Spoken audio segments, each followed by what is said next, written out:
ISO 14644-14 er designet til at løse den vigtige udfordring med at vurdere, om udstyr er egnet til brug i renrum ved at fokusere på luftbårne partikelkoncentrationer. Det giver en standardiseret tilgang til at sikre, at materialer, værktøjer og maskiner ikke introducerer kontamineringsrisici i disse følsomme miljøer.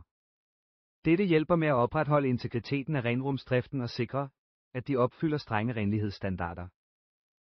Standarden er en værdifuld ressource for renrumsbrugere, kvalitetssikrings- og valideringsteams, der hjælper dem med at træffe velinformerede beslutninger.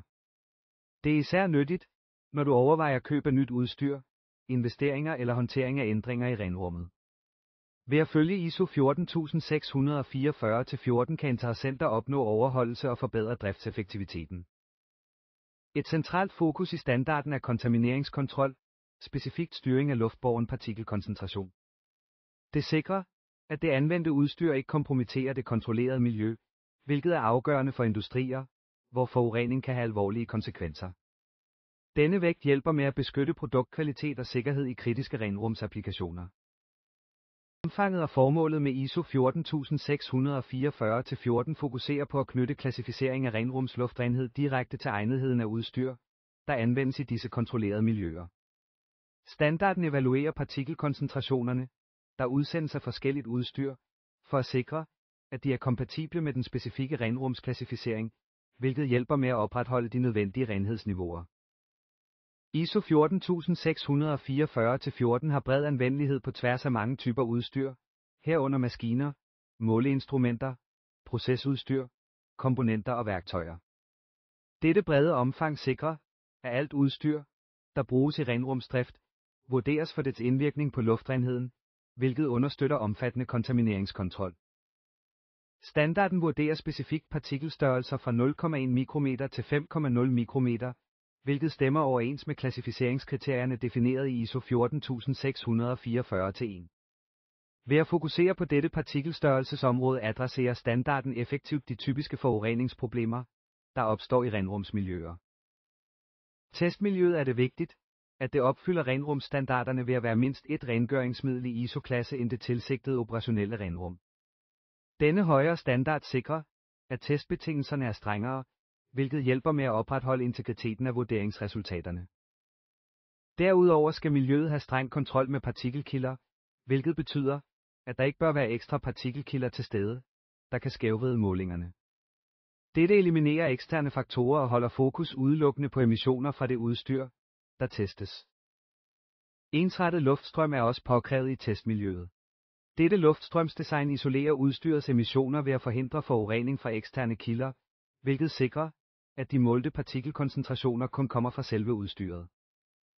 Ved at følge disse krav, renere miljø, kontrollerede partikelkilder og ensrettet luftstrøm, kan vi sikre, at partikelkoncentrationsmålingerne nøjagtigt afspejler udstyrets emissioner. Dette garanterer pålidelige og gyldige vurderingsresultater, hvilket giver en klar repræsentation af udstyrets ydeevne. Målemetoden begynder med en visuel inspektion af udstyret. Dette indledende trin hjælper med at identificere eventuelle kontamineringsrisici og verificere, at udstyret er intakt og egnet til yderligere evaluering. Dernæst fokuserer vi på at måle luftbårne partikelemissioner. Kritiske steder på udstyret vælges til disse målinger, som er afgørende for at forstå de tilstedeværende forureningsniveauer. Efter indsamling af dataene behandles og analyseres de for at kvantificere partikelkoncentrationer. Denne detaljerede analyse giver et klart billede af kontamineringsniveauer og er nøglen til at vurdere udstyrets renhed. Endelig er resultaterne knyttet til ISO 14644-1 klassifikationssystemet. Denne forbindelse bestemmer udstyrets egnethed til brug i renrumsmiljøer og sikrer overholdelse af internationale renrumsstandarder. Dette dias dækker valgfri yderligere tests i udstyrsvurdering som beskrevet i ISO 14644-14. Disse supplerende tests er designet til at forbedre evalueringsprocessen ved at give en mere omfattende forståelse af udstyrets ydeevne. De går ud over blot at bestemme grundlæggende egnethed og giver dybere indsigt i, hvordan udstyret opfører sig. En vigtig test er målingen af den samlede partikelemission. Denne test kvantificerer udstyrets samlede kontamineringspotentiale, hvilket er afgørende for at vurdere dets indvirkning på renlighed i kontrollerede miljøer. En anden vigtig test er operationel livscyklustest. Dette evaluerer emissioner under længere tids brug, hvilket er med til at sikre, at udstyret opretholder pålidelighed og ensartet ydeevne over tid. Tilsammen hjælper disse tests med at give en grundig vurdering af udstyrets egnethed og ydeevne i kritiske applikationer. I den indledende aftale- og planlægningsfase er det vigtigt, at kunden og leverandøren arbejder sammen om at etablere specifikke partikelstørrelsesintervaller til evaluering. Dette samarbejde sikrer, at begge parter klart forstår omfanget og fokus af vurderingen, afstemmer forventninger og hjælper med at opnå nøjagtige resultater. Dernæst skal referenceklassificeringen af luftrenhed bestemmes i henhold til ISO 14644-1-standarden.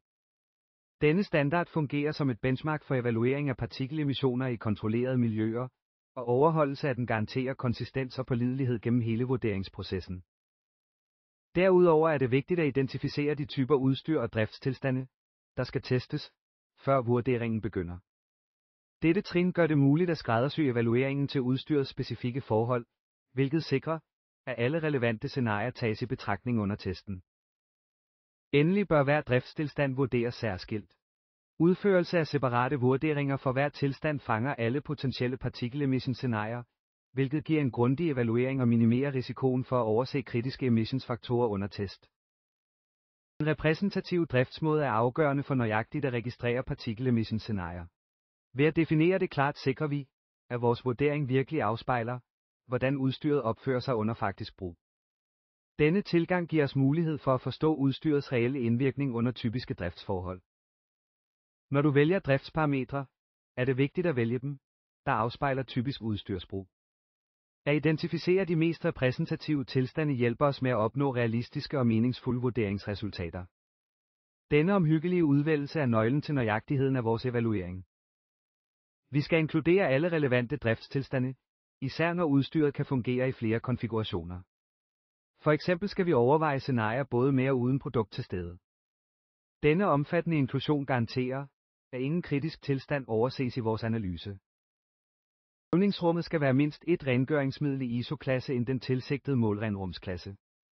At holde partikelniveauerne lave er afgørende for at opnå nøjagtige og pålidelige partikelemissionsmålinger. Luftstrømshastigheden bør kontrolleres omhyggeligt med en anbefalet lodret hastighed mellem 0,3 og 0,5 meter i sekundet. Korrekt luftstrømstyring hjælper os med at forstå partikelbevægelser og forhindre kontaminering under test. Temperaturkontrol er også vigtig, da miljøet holdes mellem 18 og 25 grader Celsius. Ensartede temperaturforhold er med til at sikre stabil testning og reducere variationen i resultaterne. Endelig skal luftfugtighedsniveauerne holdes mellem 30% og 70% relativ luftfugtighed. Opretholdelse af korrekt luftfugtighed forhindrer fugt i at forstyrre testene, hvilket sikrer, at målingerne er reproducerbare og pålidelige. En visuel inspektionsproces begynder med en prætestundersøgelse, hvor alt emballagemateriale fjernes. Dette trin er vigtigt for at forhindre kontaminering eller interferens under testfasen og etablere et rent, kontrolleret miljø til inspektionen. Dernæst foretager inspektører en grundig kontrol for eventuelle fysiske skader eller defekter i udstyret. At sikre, at udstyret er i optimal stand på dette tidspunkt, hjælper med at undgå potentielle fejl under drift og garanterer nøjagtige testresultater. Inspektionen omfatter også validering af den korrekte montering og konfiguration af udstyret. Korrekt montering er afgørende for at sikre, at udstyret fungerer efter hensigten, og dette trin bekræfter, at alle komponenter er korrekt placeret.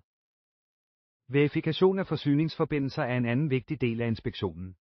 Inspektører kontrollerer tilslutninger for strøm, vand og andre nødvendige forsyningsselskaber for at sikre, at udstyret er klar til drift. Endelig udføres en kvalitativ evaluering af overfladens renhed. Dette fokuserer på at detektere partikler, overfladefilm og korrekt placering af smøremiddel. Opretholdelse af renhedsstandarder er afgørende for integriteten af partikelemissionsresultater og den overordnede testnøjagtighed. Processen begynder med systematisk scanning for at lokalisere zoner, der har de højeste partikelemissioner. Denne scanning er specifikt rettet mod kritiske områder såsom bevægelige dele, hjælpeprogrammer og grænseflader, som ofte er de vigtigste kilder til kontaminering. Prøveavningsstrategier involverer at variere sondens position og afstand, hvilket hjælper med at detektere partikelemissions-hotspots. Justering af sondens placering er afgørende for nøjagtig identifikation af disse områder. Under scanning kan feedback være enten visuel eller akustisk, afhængigt af den anvendte laserpartikeltællermodel. Disse feedbackmekanismer hjælper operatører med realtidsdetektion, hvilket forbedrer processens effektivitet. Prætestresultater, såsom tidligere identificerede forureningskilder, indarbejdes i scanningsprocessen. Dette forbedrer nøjagtigheden af registreringen ved at give værdifuld indsigt til målrettet scanning. Endelig styrer den kvalitative scanningstilgang overgangen til en præcis målefase. Dette trin er afgørende for at udføre en detaljeret analyse af de identificerede hotspots og opnå en nøjagtig kontamineringsvurdering. I dette afsnit fokuserer vi på den præcise bestemmelse af steder med højt partikelantal gennem detaljerede måleprotokoller. Vi bruger laserpartikeltæller med en luftprøveafningsvolumen på mindst 28,3 liter i minuttet, og sondeåbningen er begrænset til 20 kvadratcentimeter for at sikre nøjagtighed. Prøveafningssonden er geometrisk justeret for optimal ydeevne med systematisk positionering anvendt i identificerede zoner med højt partikeltal. Denne omhyggelige justering sikrer nøjagtig dataindsamling fra de målrettede områder. Prøveafningssonder er systematisk placeret i disse zoner med højt partikeltal, hvor hver placering er omhyggeligt dokumenteret sammen med den nøjagtige sondepositionering. Dette garanterer en grundig dækning af alle potentielle partikelemissionsområder. På dette tidspunkt indsamler vi lokaliserede data i høj opløsning om partikelkilder. Detaljeret dokumentation understøtter dataenens præcision og giver omfattende indsigt i partikelemissionszoner. Endelig er nøjagtig sondeplacering afgørende for at sikre omfattende dækning. Ved systematisk at adressere alle potentielle partikelemissionsområder maksimerer vi pålideligheden af de indsamlede data. Når du vælger steder til egnethedsmålinger, er det vigtigt at fokusere på steder med de højeste partikelkoncentrationer, der er identificeret under præcis bestemmelse. Denne tilgang sikrer, at de mest kritiske områder evalueres for udstyrets renhed, hvilket er afgørende for at opretholde driftsstandarder. Som minimum skal der måles et sted med høj partikelkoncentration for at vurdere udstyrets renhed. Denne baseline-måling giver en grundlæggende forståelse af partikelemissioner og fungerer som udgangspunkt for yderligere evalueringer. Derudover kan valgfrie interessepunkter, såsom produkthåndteringsområder, inkluderes i vurderingen. Disse yderligere målinger giver en mere omfattende evaluering af partikelemissioner og er relevante for operationelt brug, hvilket forbedrer den samlede vurdering. Når den endelige måling er prøveudtagningsvarigheden sat til 100 minutter, hvor 100 individuelle prøver indsamles. Denne omfattende prøveudtagning sikrer statistisk robusthed og giver omfattende data til analyse. Det er vigtigt at opretholde en streng dokumentation af måleudstyrets driftsparametre, herunder de specifikke driftsformer, antallet af driftscykluser og placeringen af udstyret under test. Denne omhyggelige dokumentation hjælper med at opretholde konsistens og nøjagtighed. Derudover registreres miljøforhold under hele testprocessen. Overvågning af disse forhold er afgørende for at sikre resultaternes pålidelighed og integritet. Databehandling omdanner målinger af rå partikelkoncentration til statistisk meningsfuld information. Dette trin er vigtigt for at bestemme udstyrets renhedsklassificering. Det giver en pålidelig vurdering af partikelemissioner. Ved høje partikeltal anvendes procedure A, når de forventede tællinger overstiger 10 pr. Måling. Denne procedure beregner det aritmetiske gennemsnit for at vurdere pålideligheden af dataene. Derudover bestemmes øvre confidence-grænser for at sikre nøjagtige evalueringer. Denne tilgang er specielt designet til situationer med højere partikelkoncentrationer og lægger vægt på pålidelighed i den statistiske analyse. På den anden side anvendes procedure B, når partikeltallet er 10 eller færre. Den bruger en konservativ, probabilistisk metode, der tager højde for den øgede usikkerhed forbundet med lave partikelkoncentrationer. Her er fokus på en forsigtig vurdering af emissioner, der sikrer omhyggelig og passende statistisk analyse for lave partikeltal. I begge procedurer sammenlignes testresultaterne, partikeltal for specifikke partikelstørrelser, i det sidste trin med de klassegrænser for renrum, der er specificeret i ISO 14644-1. Testrapporten indeholder oplysninger om miljøforholdene under testen, såsom luftrenhedsklassen, temperaturen, den relative luftfugtighed og den gennemsnitlige luftstrømshastighed i testzonen. Den beskriver også driftsforholdene for det testede objekt, giver detaljer om det anvendte måleudstyr og specificerer placeringen af de kritiske målepunkter sammen med det målte antal partikler i forskellige størrelsesintervaller på hvert sted. Erklæringen om renrumsegnethed er en kritisk komponent i testrapporten.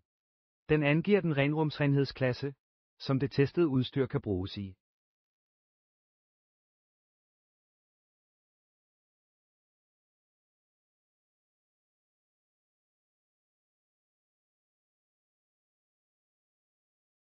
BNT Sigma er et uafhængigt testlaboratorium, der har specialiseret sig i renrumsmaterialer.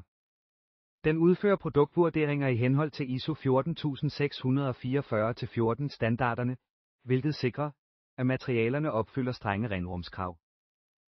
Laboratoriet har et ISO klasse 2 Particle Emissions Laboratorium, som gør det muligt at udføre meget nøjagtige particle emissions test for miljøer lige fra ISO klasse 3 til klasse 9.